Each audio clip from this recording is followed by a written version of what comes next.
昨天晚上我的一个亲戚突然间上吐下泻，按他自己的说法 I've been vomiting and having diarrhea so badly, I feel like I'm on the brink of death. I had to wait in line for 2 or 3 hours just to register, then another hour for a blood test, and over 2 more hours for IV treatment. All in all, the whole ordeal took more than 6 hours. At 10 p.m., the emergency room of Shanghai Huashan Hospital was packed to suffocation under harsh fluorescent lighting. Patients, many waiting for hours, were left sitting against hallway walls, clutching their stomachs or covering their mouths and noses. 我听主治的医生介绍，现在上海流行 The attending doctor explained that Shanghai is currently dealing with 2 viruses.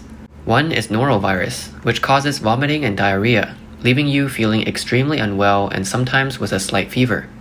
It requires IV drips and specific medications to alleviate the symptoms, and the recovery process is quite long. It takes about 2 weeks to feel normal again. The other virus is influenza, and this strain is particularly severe. It starts with a fever, followed by a runny nose, watery eyes, and in some cases, relentless coughing. The coughing is so intense that some people can't even speak properly. What's more concerning is that if children catch it, their symptoms are often more severe than those of adults. Among them was a young girl suffering from severe fever, relentless coughing, and even signs of white lung, a stark reminder of the crisis at hand. A similar scene unfolded at Shanghai First People's Hospital Jintan branch. On the night of January 9th, the IV treatment room was as bright as daylight, with anxious patients pacing back and forth in the hallways. Since December 20th, the number of emergency department visits has been steadily climbing. Right now, it's about 450 people daily, with pediatric visits doubling from 200 to 400. The number of daily IV treatments has also surged, jumping from 300 to 800. Looking at the national situation, pediatric outpatient and emergency services across major hospitals are operating at maximum capacity. Doctors at some top-tier hospitals have observed that by mid-December, patient volumes had nearly doubled compared to early December. Now in January, the numbers are 5 times higher than in early December. This flu season, which usually peaks in November or December, has been delayed until January, with the peak expected around the 20th. A doctor at the Tai'an City Central Hospital noted that since January 5th, influenza A has entered its peak period, spreading from a few cities to the entire country. Fever clinics are overwhelmed, and some hospitals have no inpatient beds available. Experts suggest this severe outbreak might be related to past COVID-19 control measures. Experts have attributed this surge in cases to the aftermath of strict COVID-19 control measures. While these measures effectively curbed the spread of COVID-19, they also inadvertently reduced the population's natural immunity to influenza viruses. Furthermore, COVID-19 infections themselves can weaken the immune system, increasing vulnerability. As restrictions eased, there were widespread outbreaks. The Chinese government's Center for Disease Control, CDC, however, has downplayed the crisis. In a brief statement, they acknowledged that influenza activity has increased significantly, with H1N1 accounting for over 99% of cases, offering no further details about severe cases or fatalities. Online, citizens have voiced their frustrations, with one remarking, "Once influenza A passes, we'll have to deal with influenza B, adenoviruses, and respiratory viruses. It feels endless." Despite the mounting public anxiety, state media maintains a detached tone, raising questions about the lack of urgency from authorities. To check if it's the flu, influenza A, or influenza B, you can simply do an antigen test at home or at the hospital. A nasal swab is quick and convenient. Although antigen tests for influenza A and B are said to be available, many pharmacies lack stock, and hospitals provide little transparency about test results. One person tearfully recounted on social media their ordeal of high fever, body aches, and chest pain, only to be told after extensive testing that everything is normal. Left with no answers, the doctor advised them to endure it at home. This flu is brutal. It feels worse than COVID. The fever keeps coming back. and it's much more intense than the last time I had COVID. My whole body aches, even turning over hurts, and my chest feels painful. I spent 810 yuan on lab tests and 325 yuan on additional exams, but everything came back normal. It's not influenza A or B, and even the doctor couldn't figure out what's wrong. My CT scans and ECG were fine, but my chest still hurts.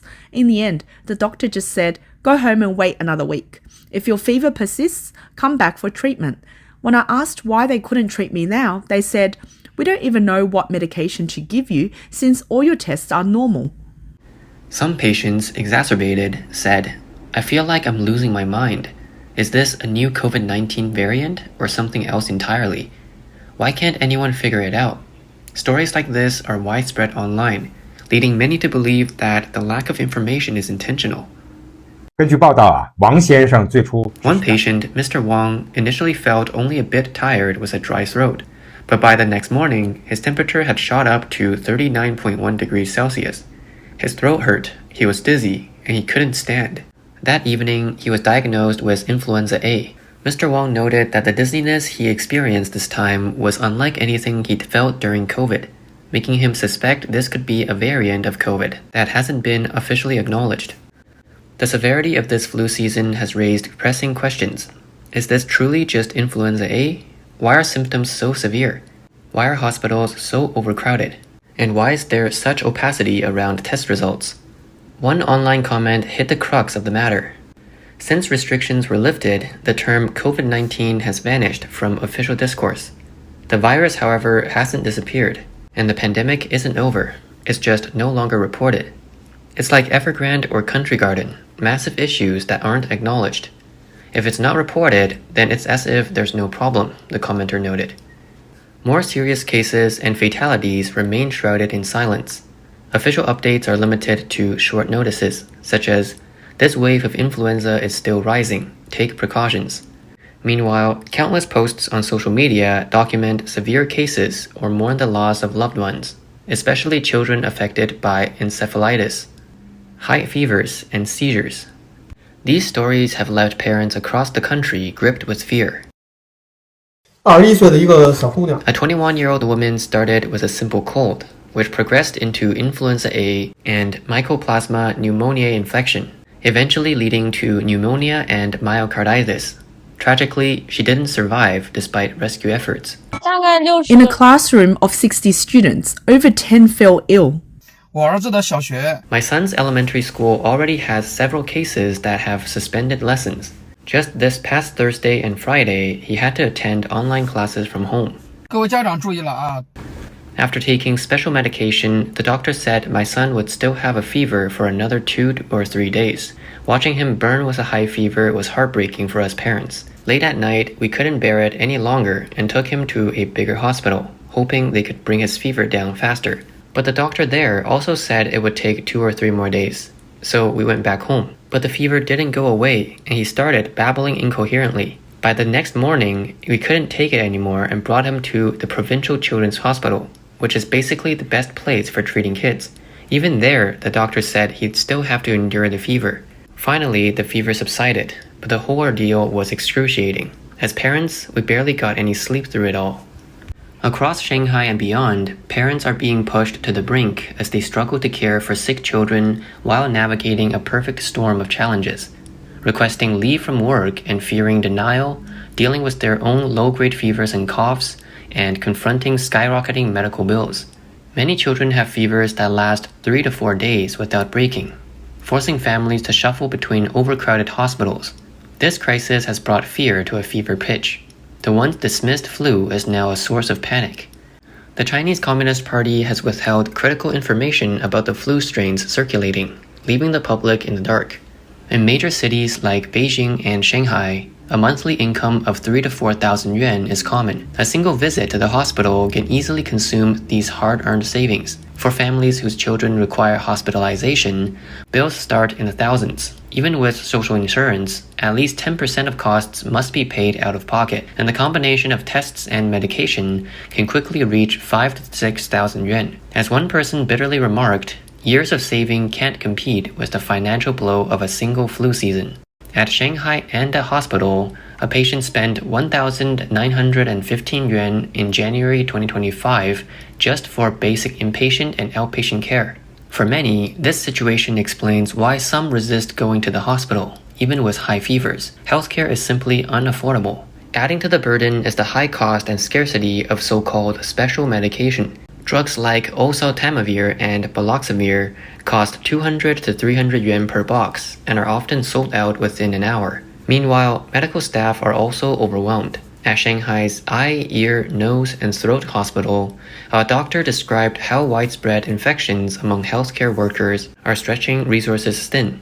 邱连长啊， Even in operating rooms, medical staff, including anesthesiologists, nurses, and doctors, are coughing and congested. The influenza A outbreak is so widespread that only a few staff members remain unaffected, and those who are have already stocked up on antiviral medication for prevention. The director of the Infectious Diseases Department at Shanghai Children's Medical Center offered a sobering assessment.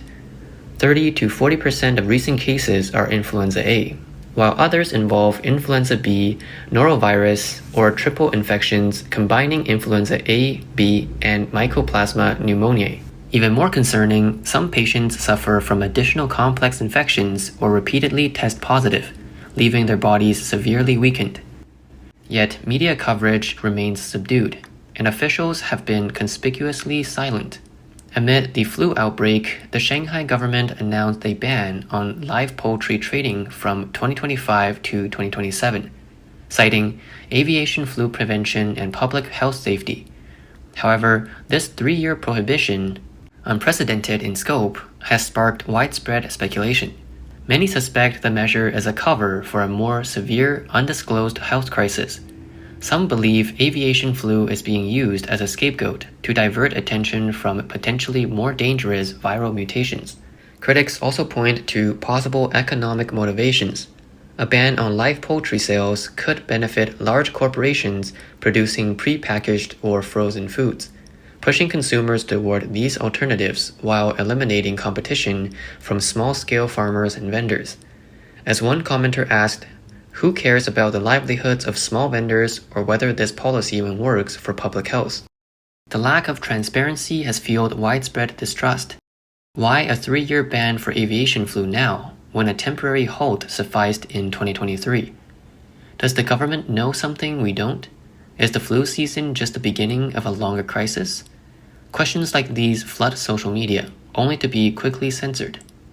Ultimately, the flu outbreak has laid bare the CCP's long-standing governance priorities: stability over truth, control over transparency, and expedience over public welfare. From the abrupt lifting of COVID-19 restrictions in 2022 to the current downplaying of the flu crisis, the pattern remains consistent. Public suffering is ignored, while the official narrative remains sanitized and triumphant. One online commentator said, "The repeated infections during the pandemic, which have weakened immunity, have led to the passing of many elderly individuals. This, in turn, conveniently resolves the pension pressure brought by an aging population, a logic that, while absurd to the extreme, is not entirely baseless. This pandemic is more than just an ordinary flu and highlights deeper systemic challenges. It reflects long-standing issues within China's healthcare system and raises concerns about the prioritization of stability over transparency and public welfare." As night falls, hospitals remain brightly lit.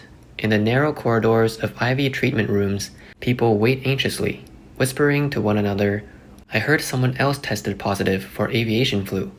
I heard another child developed white lung. I heard this hospital is full too." This is the stark reality of China today, a nation grappling with anxiety and exhaustion under the shadow of a virus, where citizens remain resilient despite being shackled by misinformation and censorship. The divide between healthcare access and soaring costs, and between official secrecy and public fear, underscores a deep and growing divide. Shanghai's 3-year ban on live poultry sales may only be the opening act of a larger drama, with potentially deeper motives concealed behind it.